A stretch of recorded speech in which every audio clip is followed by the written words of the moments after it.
दोस्तों नमस्कार। अगर आप एक सीएसपी संचालक है, कियोस्क पॉइंट चला रहे हैं और बीसी बनकर अपना बैंकिंग रिलेटेड सर्विस मुहैया कराते हैं ग्राहक को, या आप एक एईपीएस संचालक है जो कि एईपीएस रिटेलर के तौर पर अगर आप सालों से काम कर रहे हैं, चाहे आप किसी भी बैंक का बीसी पॉइंट चला रहे हो, चाहे एसबीआई हो, बैंक ऑफ बड़ौदा हो, पीएनबी हो, बैंक ऑफ इंडिया हो, या किसी भी बैंक का अगर आप एईपीएस संचालक है, बैंक मित्र है और एईपीएस चला रहे हैं किसी भी कंपनी से आईडी लेके, तो आज का ये वीडियो आपके लिए काफ़ी महत्वपूर्ण है। जब से यूपीआई का आगाज़ हुआ है, बीसी को जो ट्रांजैक्शन लेवल था, जैसे कि नोटबंदी के बाद से देखा गया है यूपीआई लेवल बढ़ चुका है, डिजिटल ट्रांजैक्शन इतने बढ़ चुके हैं जिसके चलते बीसी का जो कमीशन है, जो कि ट्रांजैक्शन लेवल पर जो कमीशन मिलता है, जो कि डिपॉजिट के तौर पे, तो 2016 के बाद से इतनी भारी गिरावट आई है। और आज अगर देखें तो जो 2016 में जो ट्रांजैक्शन लेवल था 16 से पहले में, तो जहाँ पर हम पर डे 100-150 ट्रांजैक्शन कर लेते थे, उसकी जगह पे अब देखा जाए तो ये ट्रांजैक्शन लेवल बहुत ही कम हो चुके हैं। हालांकि तो बात करते हैं कि जैसे 2016 से पहले जो ट्रांजैक्शन लेवल था उसकी जगह पे भी बहुत कम हो चुका है, और जिसके चलते बीसी इनकम में बहुत भारी गिरावट आई है। और दूसरी बात ये करते हैं कि एईपीएस में भी बार बार एनपीसीआई, जो कि national payment corporation of India, जिसके द्वारा बार बार नए नए अपडेट और नई नई गाइडलाइन बैंकों को दी जा रही है। तो सबसे पहले तो टू ऑथेंटिकेशन का जो पहले नहीं था वो अब चालू हो चुका है, जिसके चलते वो भी बीसी को और ईपीएस संचालकों को दिक्कत हो रही। बीसी सेंटरों पे तो पहले था ही, जैसे हम बीओबी का काम करते हैं, तो लेकिन एईपीएस जो काम करते हैं, जो एईपीएस रिटेलर का काम करते हैं, उनको वो नहीं था। तो उनके ऊपर भी वो एक प्रेशर आ चुका है कि अब उनको फिंगर लगाना ही पड़ेगा, यानी कि किसी और के नाम से अगर आईडी ली है तो अब उनको दिक्कत हो सकती है, जिसके चलते उनको या तो आईडी खुद के नाम से करानी होगी नए सिरे से, या फिर जो भी आईडी जिनके नाम से आईडी है उनको बार बार उनके साथ में रहना पड़ेगा। तो एनपीसीआई बार बार गाइडलाइन चेंज करता है, बैंकों को दिशा निर्देश दे रहा है। बहुत सारे ऐसे फ्रॉड देखे गए हैं जिसके चलते ये सब नए नए नियम जो है वो लागू किए जा रहे हैं, जिससे कि बीसी इनकम और एईपीएस रिटेलर की इनकम काफ़ी डाउन होती जा रही है। और आज पिछले कुछ दिनों से अगर देखें, यानी कि मार्च महीने से अगर देखा जाए, तो एनपीसीआई ने जो बैंकों को दिशा निर्देश दिया था नई गाइडलाइन के हिसाब से,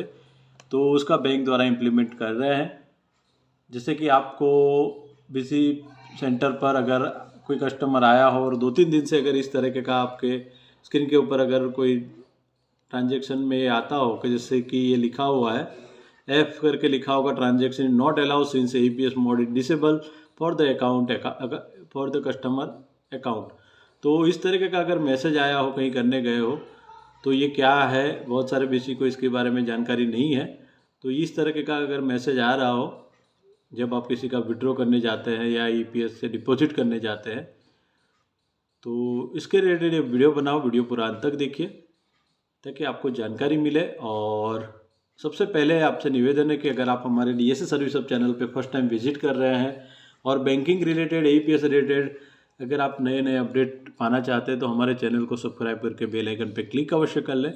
ताकि बीसी रिलेटेड या ईपीएस रिलेटेड जो भी वीडियो बना वो आप तक सबसे पहले पहुँचे और जानकारी आपको मिले। वीडियो अच्छा लगे तो इसको लाइक करिए, शेयर करिए, अन्य बीसी ग्रुप, एईपीएस ग्रुप में डालिए ताकि उनको भी जानकारी मिले। और कोई अन्य वीडियो की आवश्यकता है, अगर आप, मैं बैंक ऑफ बड़ौदा का बीसी की बात करूँ, कोई बैंक ऑफ बड़ौदा के बीसी रिलेटेड कोई आवश्यकता है तो आप कमेंट बॉक्स में अवश्य लिख सकते हैं। और हमारे अभी तक जो भी बीसी रिलेटेड वीडियो अपलोड किए गए हैं उनको एक बार आप अवश्य देख लीजिए ताकि आपको काम करने में आसानी रहे। तो इस तरीके का मैसेज अगर आप ट्रांजैक्शन करने जा रहे हो आता है तो चौकन्ने हो जाने की आवश्यकता है, क्योंकि बैंक द्वारा इस तरीके का ये गाइडलाइन जो है बैंकों को दिया है एनपीसीआई द्वारा, जिसका सभी बैंक सख्ती से पालन करना शुरू कर दी है। और इसका इफेक्ट बीसी इनकम पर देखने को मिलेगा अगर इस तरीके का मैसेज है। और दूसरा एक मैसेज भी मैं आपको दिखा रहा हूँ जो कि सभी बैंकों के ग्राहकों को दिया जा रहा है। थोड़े दिनों पहले एक यूनियन बैंक के ग्राहक ने भी मुझे बताया था कि इस तरीके का मैसेज आया है। अब दूसरा मैसेज की बात करते हैं,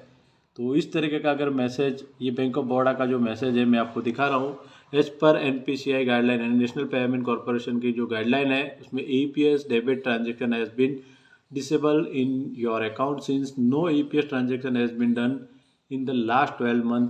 please visit your base branch to enable BOB। तो इस तरीके का अगर मैसेज ग्राहकों को आना शुरू हो चुका है पिछले 2-3 दिन से, और ग्राहक भी बैंकों में ये मैसेज की जानकारी, क्योंकि जिस तरीके का ये मैसेजेस है और जिस तरीके की ये अपडेट आया हुआ है जिसकी जानकारी ग्राहकों को नहीं होती है, जिसके चलते वो बैंक पे आके बैंक से कर्मचारी से पूछपरछ करते हैं।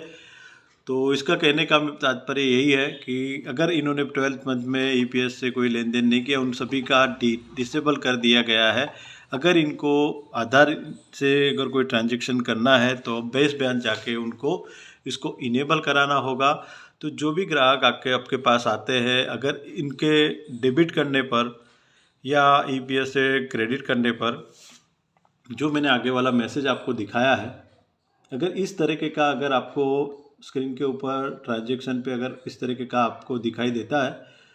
तो आप उनको अवश्य गाइड करिए कि सबसे पहले उनको ब्रांच पे जाना होगा। ब्रांच पे जाने के बाद उनको अपना EPS जो डिसेबल किया गया है बैंक द्वारा उसको इनेबल कराना होगा। जब वो इनेबल हो जाएगा उसके बाद ही वो हमारे BC सेंटर पर या EPS सेंटर से वो ट्रांजेक्शन कर पाएंगे। मैं बात कर रहा हूँ ये मैसेज की, जो ये लिखा हुआ है कि ऐप करके जो ये मैसेज अगर आता हो जिसमें लिखा है transaction is not allowed since EPS mode is disable for the customer account, अगर इस तरीके का मैसेज अगर उनके खाते में शो कर रहा है, उनके ट्रांजेक्शन पर ये जो मैसेज शो कर रहा है ट्रांजेक्शन फेल हो रहा है, तो उन सभी ग्राहकों को आप बताइए ताकि वो अपने बेस ब्रांच जाए और EPS को वापस से इनेबल करा दे, ताकि किसी भी BCI कोई भी बैंक का ग्राहक है या किसी भी सेंटर से वो विड्रॉ कर रहा है, अगर इस तरीके का मैसेज है तो आप गाइड करिए कि वो बेस ब्रांच जाके अपना EPS चालू कराए, ताकि सभी BCI और EPS संचालकों को इसका लाभ मिले और उनका वापस से ट्रांजेक्शन शुरू हो जाए। तो इस तरीके का एक मैसेज है। तो NPCI ने ये जो मीटिंग हुई थी सभी बैंकों की, इसमें ये साफ तौर पर कहा गया था कि जिनका ऑलरेडी पहले से नहीं चालू है पिछले 1-1.5 साल से, जो कोई भी ग्राहक EPS से कोई भी ट्रांजेक्शन नहीं किया है उनका तो सबसे पहले डिसेबल करते हैं चाहे। तो ये मैसेज उन्हीं के लिए है कि जिन्होंने कोई ट्रांजेक्शन ही नहीं किया है उनका सभी का डिसेबल हो रहा है। दूसरा उसमें एक पॉइंट ये था कि अगर कोई ग्राहक सिर्फ वे ब्रांच ना जाकर अगर बार बार वो EPS से ही ट्रांजेक्शन कर रहा है तो ऐसे भी ग्राहकों का, अगर सपोज मान लीजिए कोई भी ग्राहक ब्रांच नहीं जाता है और EPS से ही बैंक मित्र से या EPS से ही अगर वो विड्रॉ कर रहा है बार बार, या ATM से वो विड्रॉ नहीं कर रहा है, तो ऐसे भी ग्राहकों का जो ये EPS सर्विसेज है उसको डिसेबल करना है, ताकि वो ब्रांच पे एक बार जाए और ब्रांच को उनकी जानकारी रहे। और तीसरा खास तौर पे यह था कि जिस सिटी के अंदर सबसे ज़्यादा फ्रॉड देखे गए हैं, EPS रिलेटेड फ्रॉड देखे गए हैं, उन सिटीज़ के अंदर, चाहे कोई भी सिटी हो सकती है, अगर सबसे ज़्यादा फ्रॉड उसी सिटी में हो रहा है तो उन सिटी में भी सारे कस्टमर का EPS जो है वो बंद कर देना है। तो इस तरीके का ये जो अपडेट सभी बैंकों को दिया है, जिसका इम्प्लीमेंट बैंक द्वारा चालू कर दिया गया है, जिससे चलते BC की इनकम या EPS संचालकों की इनकम में भारी गिरावट आने वाले दिनों में देखी जा सकती है। तो आज का ये वीडियो इसी रिलेटेड था, क्योंकि बहुत सारे BCI को या EPS संचालकों को ये इसकी जानकारी नहीं होगी, तो इसके रिलेटेड एक वीडियो बनाया हूँ। वीडियो अच्छा लगा हो तो इसको लाइक करिए, शेयर करिए, और अभी भी आपने हमारे चैनल को सब्सक्राइब नहीं किया है तो सब्सक्राइब करके बेल आइकन पर क्लिक अवश्य कर लें। तो आप सभी से एक ही निवेदन है कि आपके यहाँ पर जो भी ग्राहक आते हैं, विड्रॉ करते हैं, अगर इस तरीके का आपको मैसेजेस आता है ट्रांजेक्शन में, अगर वो ट्रांजेक्शन फेल होता है तो आप उन ग्राहकों को एक बार अवश्य बता दें, ताकि वो जो ग्राहक है वो बैंक पे जाके अपना जो EPS है उसको वापस से चालू कराए और सभी BCI और EPS संचालकों की इनकम वापस से शुरू हो। अन्यथा अगर हम ऐसा गाइड नहीं करेंगे तो ग्राहक को तो कोई उतनी जानकारी रहती नहीं है, वो फिर ब्रांच से शुरू हो जाएंगे। तो हमारे यहाँ पर जो ट्रांजेक्शन लेवल है, जो कि विड्रॉ ट्रांजेक्शन की बात करते हैं, सबसे ज़्यादा BC पॉइंट पे या EPS पॉइंट पे अगर देखा जाए तो सबसे ज़्यादा ट्रांजेक्शन जो है वो विड्रॉ के ही ज़्यादा आते हैं। और अभी देखिए 2 दिन 3 दिन छुट्टी आएगी, 8 9 10 संलग्न बैंक बंद रहेगा, तो ऐसी स्थिति में हमारे पास ट्रांजैक्शन लेवल बढ़ सकता है। लेकिन अगर सभी खातों में अगर इस तरीके का EPS डिसेबल होगा तो हम वो ट्रांजैक्शन भी नहीं कर सकते हैं। तो इसके रिलेटेड ये वीडियो था। वीडियो अच्छा लगा तो लाइक करके शेयर करिए। मिलते हैं नए वीडियो में, तब तक के लिए धन्यवाद। बने रहिए हमारे चैनल पे।